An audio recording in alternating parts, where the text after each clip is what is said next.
Bismillahirrahmanirrahim. Ahmadu man istafa man ibadi man syabil wilayah. Yakni aku memujiakan Allah subhanahu wa ta'ala yang telah memilih ia dari segala hambanya akan orang yang dikehendakinya dengan dijadikannya sebagai waliullah. Wa khassasa bihamli asrarihi, yakni menentukan ia akan dia untuk membawa akan segala rahasianya. Wa jazabahu minhu ilahi bisabiqil inayah, yakni dan ia menghampirkan akan dia daripadanya kepadanya dengan sebab terdahulu pertolongannya. Wa ashkuruhu an manna alaina bil iman bima ja'at bihil anbiya wal awliya min nasari rabbaniyah, yakni aku bersyukur kepada Allah subhanahu wa ta'ala bahwa ia mengaruniai atas kami dengan mengimani barang yang mendatangkan dengan dia oleh para nabiullah dan segala waliullah daripada segala rahasianya yang bangsa ketuhanan.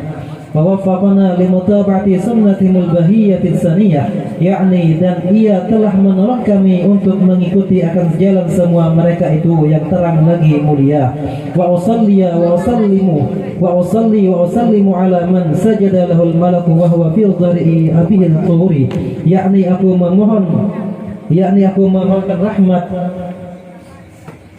dan sejahtera atas penghulu kita Nabi Muhammad sallallahu alaihi wasallam yang sujud kepadanya segala malaikat sedangkan ia masih terkandung di dalam tulang belakang ayahnya yang zahiri yaitu Nabiullah Adam alaihi salam, wa ala alihi wa sahbihi wa tabi'in fi sabil suri, yakni dan atas segala keluarganya dan sahabatnya dan segala yang mengikuti mereka itu pada jalan yang nurani daripada amal yang soleh.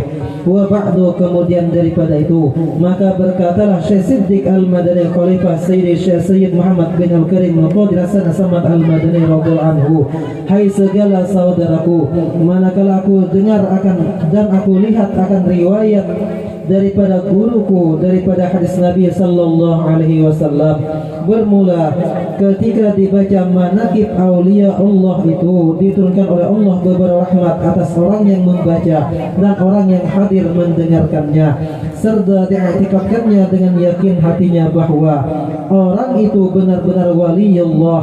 Dan aku lihat pula beberapa murid yang dahulu itu mengarang ia akan manaqib gurunya serta dibacanya pada tiap-tiap tahun sekali, yakni pada hari ketika wafatnya, serta membaca Quran dan tahlil dan bersedekah mana sekuasanya, tetapi hendaklah bersama orang-orang banyak.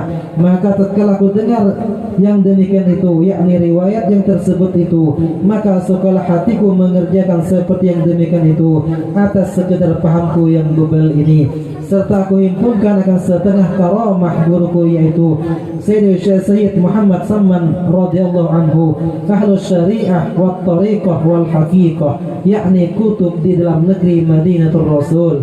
Barang siapa berkehendak ziarah akan kubur Rasulullah sallallahu alaihi wasallam padahal tidak meminta izin kepadanya, niscaya adalah ziarahnya itu sia-sia jikalau sah pada zahirnya sekalipun.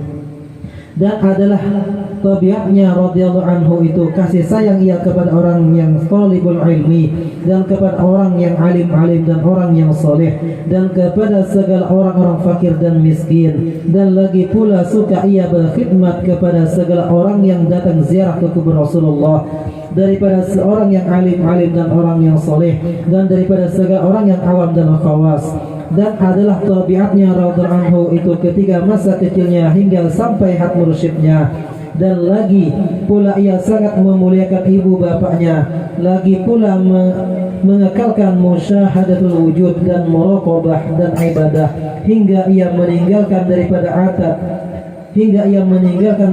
adat dan melawani akan hawa nafsunya hingga daripada yang halal sekalipun.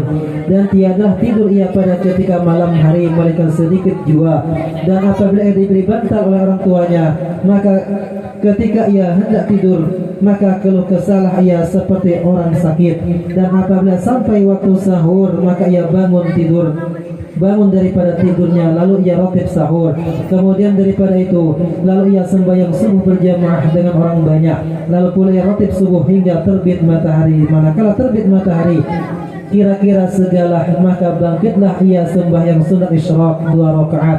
Dan apabila sampai 1/4 hari, maka bangkitlah ia sembahyang sunat duha sebanyak-banyaknya 12 rakaat, yang terafdol itu 8 rakaat.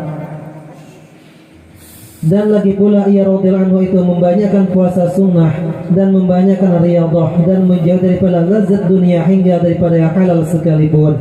Maka segala yang tersebut itu adalah halnya di masa kecil, yakni sebelum baliknya. Pada masa itulah ia disuruh oleh orang tuanya masuk ke dalam siwan, yakni tempat makan makanan, karena dia hendak diberi makan oleh orang tuanya. Manakala selesai ia daripada makannya, dilihat oleh orang tuanya tempat ia makan seolah-olah tiada dimakannya. Kemudian daripada itu pergilah orang tuanya kepada gurunya membaca Al-Quran di waktu kecil. Lalu dikhabarkan oleh orang tuanya daripada hal ihwal anaknya tersebut. Maka dijawab oleh gurunya, janganlah engkau takut akan anakmu itu. Tiada syak dan ragu lagi bahwasanya ia adalah waliullah, dan tiada khilaf lagi antara segala ulama.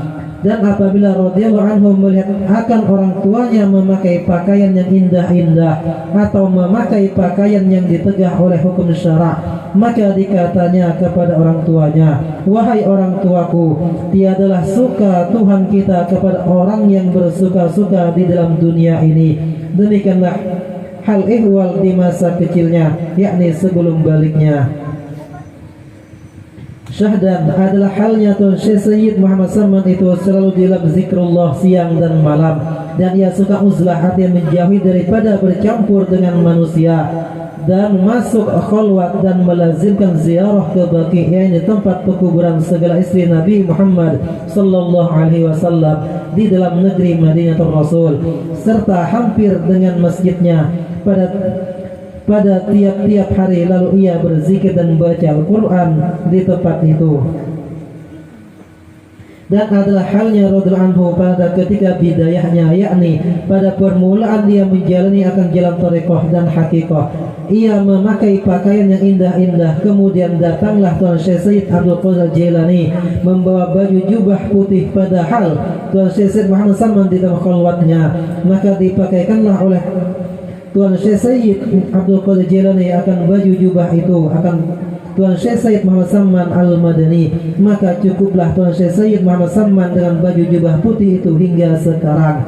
Dan kelakuan Tuan Syekh Sayyid Muhammad Salman pada ketika ia menyembunyikan akan ilmunya dan amalnya, hingga datang kepadanya perintah dari Hadratul Rasul menyuruh untuk menzahirkan akan ilmu dan amalnya di dalam negeri Madinatul Rasul seperti kezahiran matahari pada ketika tengah hari. Kemudian datanglah beberapa orang daripada beberapa negeri sebab mendengar khabar tentang Tuan Syekh Sayyid Muhammad Salman di dalam negeri Madinatul Rasul.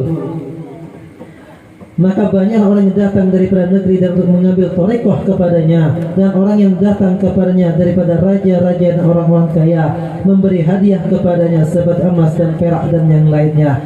Manakala sampai hadiah-hadiah itu kepadanya, maka dibagikannya kepada segala fakir dan miskin hingga habis tidak tertinggal di dalam tangannya. Dan setengah daripada wasiat Tuan Syekh Muhammad Salman radhiyallahu anhu, barang siapa membaca Allahumma ighfir li ummati sayyidina Muhammad, Allahumma arham ummata sayyidina Muhammad, Allahumma asghfir ummata sayyidina Muhammad, Allahumma jibur ummata sayyidina Muhammad 4 kali berturut-turut sesudah sembahyang subuh, niscaya masuk jumlah martabat fadilah wali kutub. Dan lagi kata Tuan Syekh Muhammad Salman radhiyallahu anhu, tiadalah naik pangkatku ini kepada Allah Subhanahu wa ta'ala melainkan sebab aku mengekalkan membaca doa ini pada tiap-tiap selesai sembahyang subuh 4 kali berturut-turut, dengan tiada diselangi dengan perkataan dunia.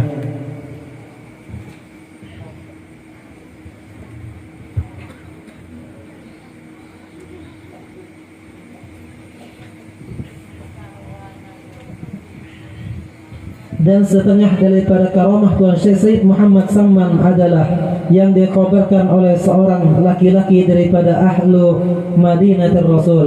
Setelah aku keluar daripada negeri Rom bersama-sama 10 orang bertunggangan kuda, ketika sampai di tepi hutan, kami bertemu dengan beberapa orang yang hendak menyamun kami. Mereka semuanya berkuda lengkap dengan senjata. Maka kami sangat susah tiada dapat berlepas dari mereka itu, hingga tawajjuhlah kami kepada Tuan Syekh Muhammad Samman dan kami seru ya Samman 3 kali. Maka tiba-tiba kami lihat Tuan Syekh Muhammad Samman datang di atas kuda putih, padahal ia menutup mulutnya dengan kain putih, memberi isyarat dengan tangannya menyuruh kami berjalan. Maka berjalan kami dan mereka tiadalah mengikuti kami berkat karamah Tuan Syekh Muhammad Samman Al-Madani. Dan lagi setengah daripada karamah Tuan Syekh Muhammad Samman itu, jikalau ada hajat kita, hajat dunia ataupun hajat akhirah, mendapat kesukaran, maka tawajjuh hati kita kepada Allah Subhanahu wa taala serta kita baca tawassulnya, maka dengan berkat karamah Tuan Syekh Muhammad Samman jadi mudahlah serta segera kabul mujarab. Adapun syarat kita hendak mendapatkan suatu karamah daripada aulia Allah itu 2 syaratnya. Pertama, hati kita harus yakin bahwasanya orang itu adalah wali Allah, sekali-kali tiada syak padanya. Dan yang kedua, jangan mungkir kita kepada kewaliannya. Jikalau ada pekerjaannya itu bertentangan pada zahirnya sekalipun, janganlah mungkir i'tikad kita kepadanya. Dan jikalau 2 syarat ini tidak ada, maka tidak akan memperoleh suatu karamah daripadanya sekalipun berkhidmat kepadanya 100 tahun. Syahadat ada Tuan Syekh Muhammad Samman itu dilahirkan pada tahun 1132 Hijriah di dalam negeri Madinah Rasul, dan diwafatkan radhiyallahu anhu itu pada tahun 1129 daripada hijrah sallallahu alaihi wasallam, hari Rabu 2 Dzulhijjah Mubarakah, dan dimakamkan di Baqi berhampiran dengan pekuburan segala isi Rasulullah sallallahu alaihi wasallam. Ini suatu faedah, barang siapa melazimkan membaca manaqib Tuan Syekh Muhammad Samman pada tiap-tiap tahun sekali serta bersama-sama orang banyak, dan membaca Al-Quran serta bertahlil dan bersedekah sekedar kemampuan, kemudian dihadiahkan pahalanya kepada Tuan Syekh Muhammad Samman, apalagi jika dikerjakan pada hari wafatnya, niscaya Allah akan meluaskan rezekinya yang halal, dan lagi Allah akan menyampaikan hajatnya min umurid dunya wal akhirah. Wallahu a'lam. Al-Fatihah.